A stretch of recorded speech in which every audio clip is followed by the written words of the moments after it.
मदः पूर्णमिदं पूर्णात् पूर्णमुदच्यते पूर्णस्य पूर्णमादाय पूर्णमेवावशिष्यते।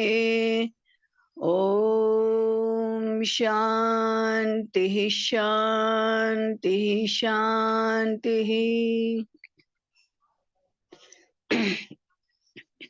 Recording in progress. हमारी सभी उपनिषदों ने और सभी तत्वज्ञान के शास्त्रों ने सृष्टि की ये संपूर्ण रचना कैसी है और किस प्रक्रिया से बनी है, इसका विभिन्न प्रकार से विचार किया है। इसलिए हमारे तत्वज्ञान में विज्ञान और तत्वज्ञान अलग नहीं है।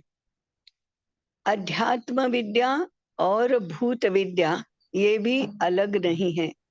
दोनों ही परस्पर एक दूसरे के साथ किस प्रकार से जुड़े हैं और दोनों ही एक दूसरे को कैसे प्रभावित करती हैं, कैसे एक दूसरे से प्रभावित होती हैं, इसका निरूपण साथ साथ किया है। इसलिए भारत के औपनिषदिक चिंतन की विशेषता यह है कि वह समग्रता में होता है। एक भाग दूसरे भाग से अलग और स्वतंत्र व्यवहार नहीं करता, उसकी रचना भी स्वतंत्र नहीं बनी है। यह भारतीय चिंतन की विशेषता है। यह भारतीय शास्त्रों की रचना की भी विशेषता है। इस दृष्टि से हम इस संपूर्ण आत्मरूप और विश्व रूप की रचना का उपनिषदों में कैसे विचार किया गया है, इसका कुछ जानकारी प्राप्त करने का प्रयास करेंगे। तो आत्मरूप से लेकर शुरू करके ठोसतम आविर्भाव है पृथ्वी महाभूत, तब तक की रचना के 3 मुख्य विभाग हैं। एक है स्थूल विभाग, दूसरा है सूक्ष्म विभाग और तीसरा है कारण विभाग। ये स्थूल, सूक्ष्म और कारण, इन संज्ञाओं का अर्थ क्या है ये पहले जानेंगे। स्थूल का अर्थ सामान्य लौकिक भाषा में हम बड़ा ऐसा कहते हैं। जैसे कोई व्यक्ति बहुत मोटी और बड़े कद की हो तो हम कहते हैं स्थूल काय है। वटवृक्ष जैसे बहुत बड़े वृक्ष को हम कहते हैं स्थूल काय। ऐसे स्थूल का अर्थ हम बड़ा ऐसा करते हैं। इसी प्रकार से सूक्ष्म का अर्थ छोटा ऐसे करते हैं। सूक्ष्म रजकण माने धूली के छोटे अत्यंत बारीक कणों को हम सूक्ष्म कण कहते हैं। सूक्ष्म रूप में है, इसका अर्थ हम बहुत छोटे, कभी कभी तो दिखाई नहीं देने वाले ऐसे पदार्थों के लिए कहते हैं। विज्ञान की प्रयोगशाला में सूक्ष्म दर्शक यंत्र ऐसा होता है जो बारीक पदार्थ को बड़ा बनाकर बताता है। तो हमने लौकिक व्यवहार में और कभी कभी तो भौतिक विज्ञान जैसे शास्त्रों में भी सूक्ष्म का अर्थ छोटा ऐसे कर लिया है। और स्थूल और सूक्ष्म के इन लौकिक अर्थों के उपरांत कारण, इसका तो साधारण रूप से हमारा चिंतन में समावेश ही नहीं होता है। परंतु हमारी परिभाषा में, दर्शन की परिभाषा में या चिंतन की परिभाषा में स्थूल और सूक्ष्म के ये अर्थ नहीं है। स्थूल का अर्थ है ग्रॉस, जिसको अंग्रेजी में हम कहते हैं ग्रॉस मटेरियल। जो पदार्थ है उसको स्थूल कहा जाता है। उदाहरण के लिए हमारे सारे पंच महाभूत ये स्थूल है, ये स्थूल स्थूल शरीर है, क्योंकि वे ग्रॉस है, और इस अर्थ में स्थूल कि वे इंद्रिय गम्य हैं। तो ज्ञानेंद्रियों और कर्मेंद्रियों के जितने भी सारे विषय हैं वे स्थूल विषय हैं, पदार्थ हैं, इनको हम पदार्थ भी बोलते हैं। तो ये स्थूल शरीर कहा जाता है। कोई भी एंटिटी हो, कोई भी आविर्भाव हो, उसका एक स्वरूप है स्थूल शरीर का। ये स्थूल शरीर भी ब्रह्मांड में व्याप्त है। सूक्ष्म का अर्थ क्या है फिर? सूक्ष्म का अर्थ केवल आकार में छोटा या प्रभाव में छोटा ऐसा नहीं है। सूक्ष्म का अर्थ है अधिक व्यापक और अधिक प्रभावी।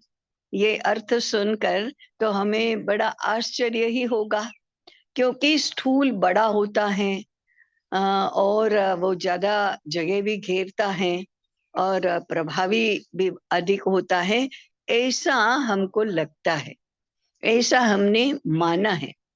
परंतु सूक्ष्म का अर्थ ही है अधिक जगह घेरने वाला, अधिक व्यापक और अधिक प्रभावी। और अधिक व्यापक है इसलिए अधिक प्रभावी है। वह कदाचित इंद्रिय गम्य नहीं है, वह मनोगम्य है, बुद्धि गम्य है। इसलिए ये सूक्ष्म, बड़ा, व्यापक और प्रभावी, ऐसी ही इसकी व्याख्या है। ये हमको हमेशा स्मरण में रखना है, क्योंकि हम लौकिक जगत में जब व्यवहार करते हैं तब इससे ठीक उल्टा हमारा मानना होता है और हमारी धारणाएं भी बनती हैं। इसलिए वास्तव में स्थूल और सूक्ष्म का अर्थ ठोस या पदार्थ विज्ञान के क्षेत्र में कार्यरत या इंद्रिय गम्य ऐसा होता है, और सूक्ष्म का अर्थ प्रभावी और अत्यंत व्यापक ऐसा होता है। कारण का अर्थ है स्थूल और सूक्ष्म जिससे बने हैं वह। अब इसको पदार्थ कहना ये भी सही नहीं है, वह तत्व ही है। कारण तत्व है जिससे सूक्ष्म और स्थूल दोनों ही बने हैं। ऐसा हमारे चिंतन में स्थूल, सूक्ष्म और कारण का अर्थ है, उसका संदर्भ है। ये स्थूल अब तीनों को शरीर संज्ञा दी है। ये किस लिए?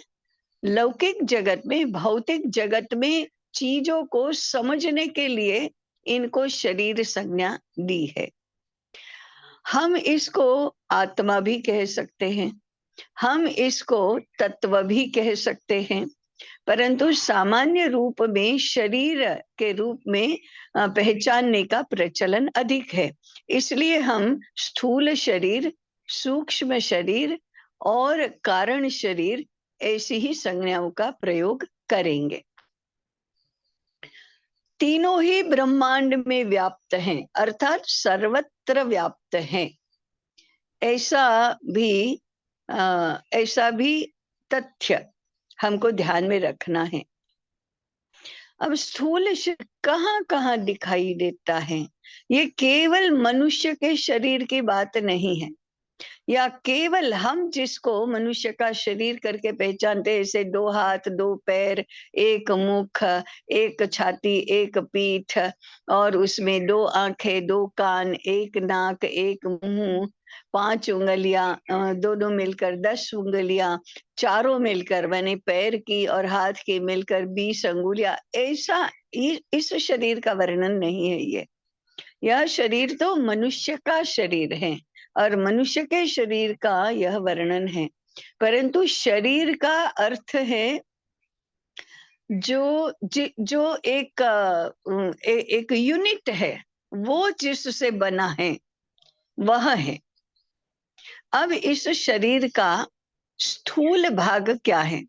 तो वो केवल मनुष्य का नहीं, ब्रह्मांड में जितने भी आविर्भाव हैं उन सब का है। तो ये स्थूल शरीर पंच महाभूतों का बना हुआ है, यही स्थूल है। और कहाँ कहाँ दिखाई देता है? जैसे मनुष्य का स्थूल शरीर है, जिसको जिसको ज्ञानेन्द्रिया कर्मेंद्रिया हैं, और जिसको छुआ जा सकता है, देखा जा सकता है, आदि आदि। ऐसे वृक्षों का स्थूल शरीर है, उसका तना, टहनिया, पत्ते, फूल, फल, उसके अंदर जो बीज है वह। प्राणियों के स्थूल शरीर हम देखते ही हैं। इसी प्रकार से नदियों के, माने जलाशयों के, पृथ्वी तत्व जिसमें प्रधान है, ऐसे पत्थर, कंकड़, पहाड़, बड़े बड़े माने धातु सर्व प्रकार के, उन सब का स्थूल शरीर है। आकाश हमको दिखाई नहीं देता, लेकिन सर्वत्र हम आकाश में ही तो रहते हैं। सारे पदार्थ, ठोस पदार्थ जो दिखाई देते हैं, जो नहीं भी दिखाई देते हैं, उनका आश्रय स्थान तो आकाश ही है। तो आकाश भी है, वायु भी है, जो केवल दृश्येंद्रिय से नहीं दिखाई देते, परंतु ज्ञानेंद्रियों से अनुभव में तो आते ही हैं। वे सारे जो ज्ञानेंद्रियों के अनुभव में आते हैं, वे सारे स्थूल पदार्थ हैं। ग्रह, नक्षत्र, असंख्य असंख्य तारे, ये सब स्थूल हैं, ये स्थूल शरीर उनका है। तो ये क्योंकि ये पंचमहाभूतों से बने हैं, तो नियम एक ही है, स्थूल पदार्थ, स्थूल शरीर पंचमहाभूतों का बना है। अब ये जितने भी पदार्थ हैं, वे एक दूसरे से भिन्न क्यों दिखाई देते हैं? दो मनुष्य आकृति लो तो भी एक दूसरे से भिन्न है। एक ही वृक्ष के दो आम के फल लो तो भी वे एक दूसरे से भिन्न हैं। आम और जामुन लो तो वे एक दूसरे से बहुत ही भिन्न दिखाई देते हैं। गाय और बैल एक दूसरे से भिन्न दिखाई देते हैं। खरगोश और सिंह एक दूसरे से भिन्न दिखाई देते हैं। एक नदी दूसरी नदी से भिन्न दिखाई देती है। एक नदी के पानी का स्वाद दूसरे नदी के पानी के स्वाद से अलग है।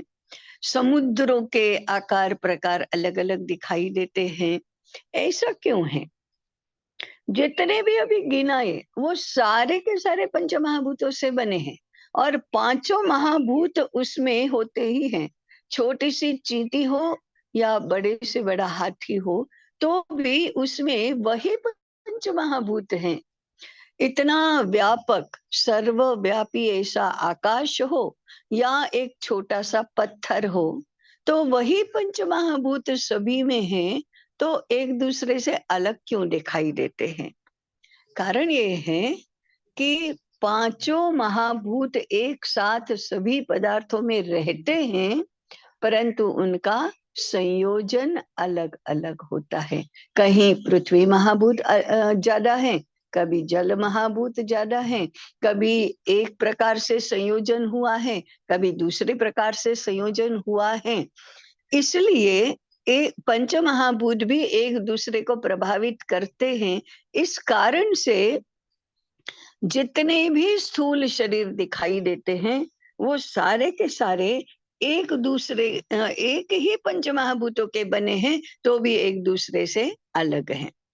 वो व्यवहार भी अलग अलग ही प्रकार से करते हैं, क्योंकि उनके शरीर की बनावट ही ऐसी है, उनके पंच महाभूतों का संयोजन ही अलग अलग है, इसलिए वो सारे व्यवहार भी अलग अलग करते हैं। तो संपूर्ण ब्रह्मांड में जितने भी आविर्भाव हैं, उन सब के पंच महाभूतों के संयोजन अलग अलग होने पर भी केवल पंच महाभूतों से ही बने हैं, इसलिए वे स्थूल शरीर कहे जाते हैं।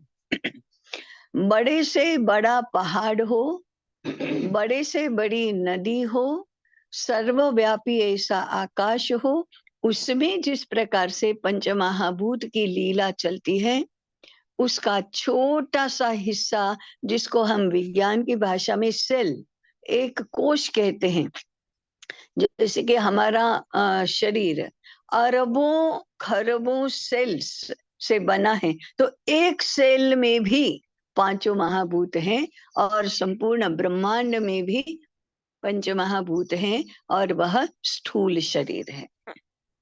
दूसरा है सूक्ष्म शरीर, जिसको हम के अंतःकरण कहते हैं। और मन, बुद्धि, अहंकार और चित्त हम जानते हैं कि अंतःकरण चतुष्टय है। इन चारों का व्यवहार अलग अलग है, स्वभाव अलग अलग है, बनावट भी अलग अलग है। जैसे कि मन रजोगुण का क्रिया रूप है, बुद्धि सत्वगुण का क्रिया रूप है, और अहंकार तमोगुण का क्रिया रूप है, और चित्त तीनों का एकत्रीकरण करके जो संस्कार के रूप में सबको संग्रह करता है, वह है। मन का काम विचार करने का है, इच्छा करने का है, बुद्धि का काम समझने का है, अहंकार का काम निर्णय करने का है, चित्त का काम संस्कारों का संग्रह करने का है। तो ये सारा अंतःकरण जो है वह सूक्ष्म शरीर है। इसी प्रकार से ब्रह्मांड में भी भावनाओं के, इच्छाओं के, विचारों के तरंग के रूप में अंतःकरण व्याप्त है। अंतःकरण का मूल स्वरूप है तीन गुण। जिस प्रकार स्थूल है पंच महाभूत, उस प्रकार से सूक्ष्म है सत्व, रज और तम, ये तीन गुण। इन तीन गुणों से मनुष्य के शरीर में अंतःकरण बना है। माने स्थूल शरीर का आश्रय लेकर अंदर सूक्ष्म शरीर रहता है। उसी प्रकार से ब्रह्मांड में भी यह सूक्ष्म शरीर तीन गुणों के रूप में व्याप्त है। और तीन गुणों का अर्थ है वो किस रूप में व्याप्त है? भावनाओं के रूप में व्याप्त है, इच्छाओं के रूप में व्याप्त है, विचारों के रूप में व्याप्त है, अहंकार के माने कर्ता भाव के मैंपना से व्याप्त है, और नियमों और व्यवस्थाओं के रूप में भी व्याप्त है। जैसे कि भौतिक विज्ञान के स्थिति, गति के और आकर्षण के सारे नियम ये बुद्धि के ही परिचायक है। इसमें जो भी व्यवस्था है वह बुद्धि तत्व है। अतः वह सूक्ष्म शरीर है। तो सूक्ष्म शरीर माने अहंकार के रूप में व्याप्त है। इसका अर्थ क्या है? को सृष्टि के छोटे से छोटे और बड़े से बड़े पदार्थ की स्वतंत्र स्वायत्त सत्ता होती है, उसका भी स्वभाव होता है, उसका भी स्वमान होता है, उसको भी अपनी स्वतंत्रता की रक्षा करने की इच्छा होती है। इस रूप में अहंकार सर्वत्र व्याप्त है, अर्थात तमोगुण सर्वत्र व्याप्त है। तो सत्व, रज और तम ये तीन गुण विचार, भावना, इच्छा, समझ, नियम, व्यवस्था, स्वमान, स्वभाव, स्वतंत्रता की चाह, इस रूप में ब्रह्मांड में व्याप्त है। एक एक छोटे से छोटे कोश में, छोटे से छोटे सेल में भी ये सब है। भले ही वो कितना भी छोटा हो, परंतु है। ये व्यक्ति का और ब्रह्मांड का सूक्ष्म शरीर है। स्थूल शरीर और सूक्ष्म शरीर साथ मिलकर रहते हैं। जैसे मनुष्य के शरीर में स्थूल शरीर, सूक्ष्म शरीर साथ मिलकर ही रहते हैं, वैसे ही ब्रह्मांड में भी साथ मिलकर रहते हैं और एक दूसरे को प्रभावित भी करते हैं। हम कभी कभी ऐसी भाषा बोलते ही हैं कि वातावरण में कुछ ऐसा है कि यहाँ बहुत प्रसन्नता लगती है, वातावरण में कुछ ऐसा है कि यहाँ शांति भंग करने की इच्छा ही नहीं होती, मन ही नहीं करता। वातावरण में कुछ ऐसा है जहां अपने आप ही हम शोकग्रस्त हो जाते हैं या कुछ अच्छा नहीं लगता। ये क्या है? विचारों, भावनाओं और इच्छाओं की तरंगे हैं। तो हर वनस्पति का, प्राणी का भी तमोगुणी, रजोगुणी, सत्वगुणी स्वभाव होता है। हर पत्थर का, मिट्टी का, पानी का सत्व, रज और तमोगुणी स्वभाव होता है। क्या क्या कारण है कि एक स्थान की मिट्टी में जो गेहूं उगते हैं वो दूसरे स्थान की मिट्टी में उगने वाले गेहूं से अलग होते हैं, गुण में अलग होते हैं, स्वाद में अलग होते हैं। स्वाद में अलग होना ये तो महाभूतों के कारण से है, महाभूतों के संयोजन के कारण से है। और गुण में अलग होना वो उसके सूक्ष्म तरंगों के कारण से है। ऐसे संपूर्ण सृष्टि में हो या एक व्यष्टि में हो, सूक्ष्म शरीर और स्थूल शरीर एक साथ रहता है, एक दूसरे को प्रभावित करता है, एक दूसरे से प्रभावित होता भी है। अब तीसरा है कारण शरीर। कारण शरीर है जिससे सूक्ष्म शरीर और स्थूल शरीर दोनों ही बने हैं। ये क्या है? जड़ और चेतन, ये कारण शरीर है। जड़ को प्रकृति कहते हैं, चेतन को पुरुष कहते हैं, और जड़ और चेतन के मिलन को चित जड़ ग्रंथि कहते हैं। तो सृष्टि की रचना में जड़ और चेतन दोनों ग्रंथि के रूप में मिलकर एक होना ये अनिवार्य है। इसके बिना न तो गुण बनते हैं, न तो भूत बनते हैं। महाभूत भी उसी से बनते हैं, 3 गुण भी उसी से ही बनते हैं।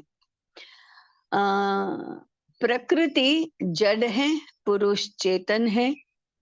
प्रकृति को जड़ होने के कारण से नित्य परिवर्तनशील ऐसा कहा है, और चेतन को सर्वथा अपरिवर्तनशील परंतु नित्य होने वाला ऐसा कहा है। प्रकृति बनने वाली है, बनती जाती है, बनती जाती है, बनती जाती है। पुरुष वैसा का वैसा होता ही है, होता ही है, होता ही है। और पुरुष और प्रकृति सृष्टि के सर्व पदार्थों में एक साथ होते ही हैं। एक दूसरे से भिन्न दिखने वाले पदार्थ प्रकृति के कारण से होते हैं, क्योंकि प्रकृति अष्टधा है। प्रकृति ही 8 आयामों में विभाजित होती है। ये 8 आयामों के पहले 2 वर्ग हैं, गुण और महाभूत। महाभूत 5 हैं और गुण 3 हैं, सत्व, रज, तम। और आकाश, वायु, तेज, जल और पृथ्वी, इन सभी का संयोजन होता है। 5 महाभूतों का संयोजन, 3 गुणों का संयोजन, और फिर गुण और भूतों का संयोजन, ऐसा करके वो सृष्टि के सारे पदार्थों में रहता है। तो पुरुष और प्रकृति पृथ्वी के सृष्टि के सभी पदार्थों में मिलकर रहते हैं। अब ये पुरुष और प्रकृति और उनकी चित जड़ ग्रंथि ये कारण है। कारण क्यों? क्योंकि उसी से ये सब बना है।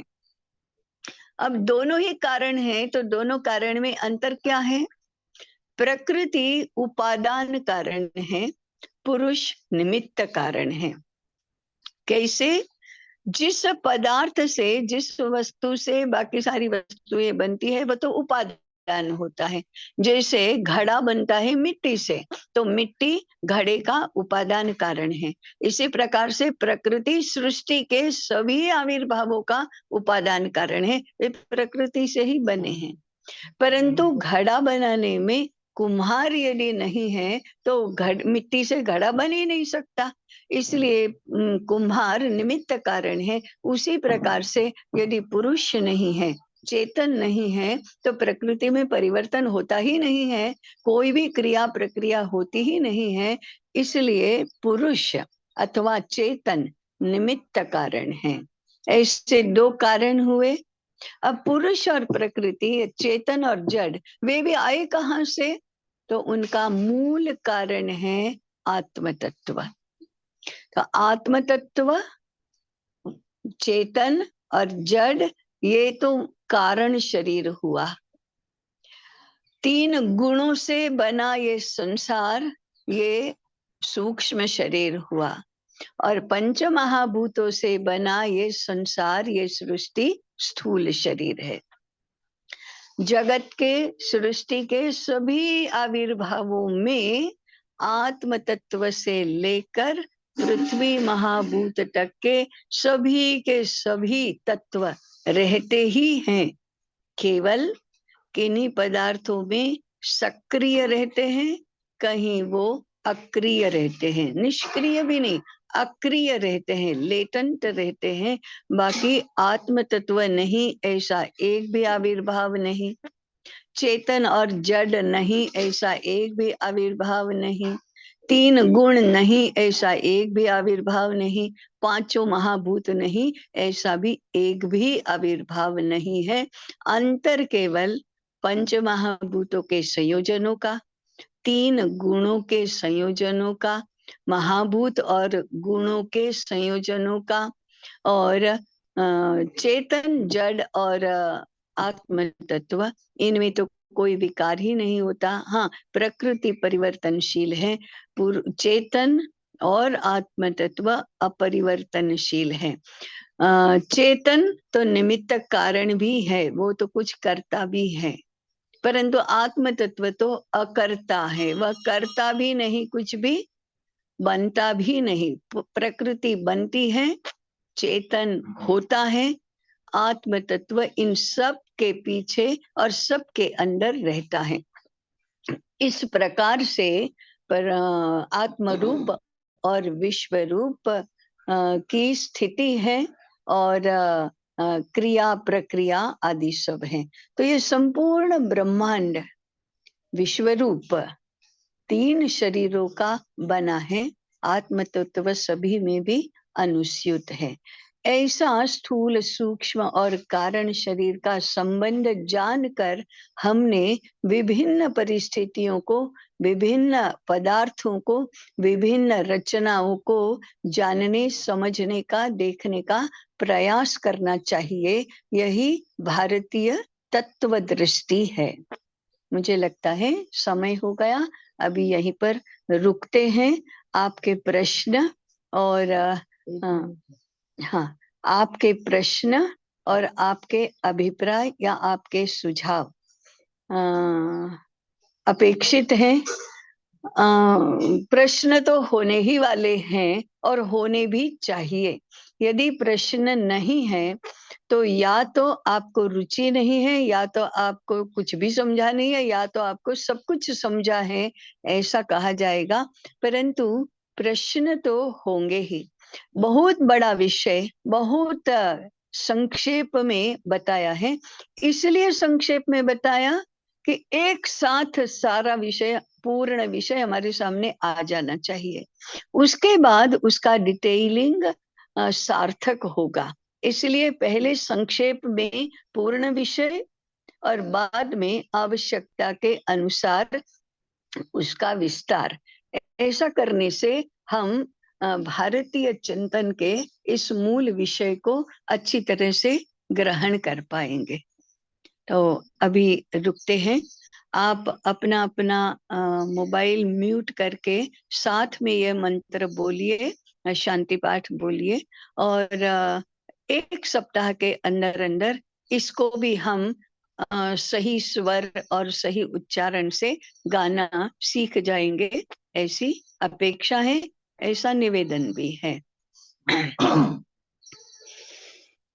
ओम पूर्णमदः पूर्णमिदं पूर्णात् पूर्णमुदच्यते पूर्णस्य पूर्णमादाय पूर्णमेवावशिष्यते। ओम शांति शांति शांति। सबको नमस्कार। ताई जी प्रणाम, सभी को नमस्कार। प्रणाम ताई जी। प्रणाम ताई जी। नमस्ते।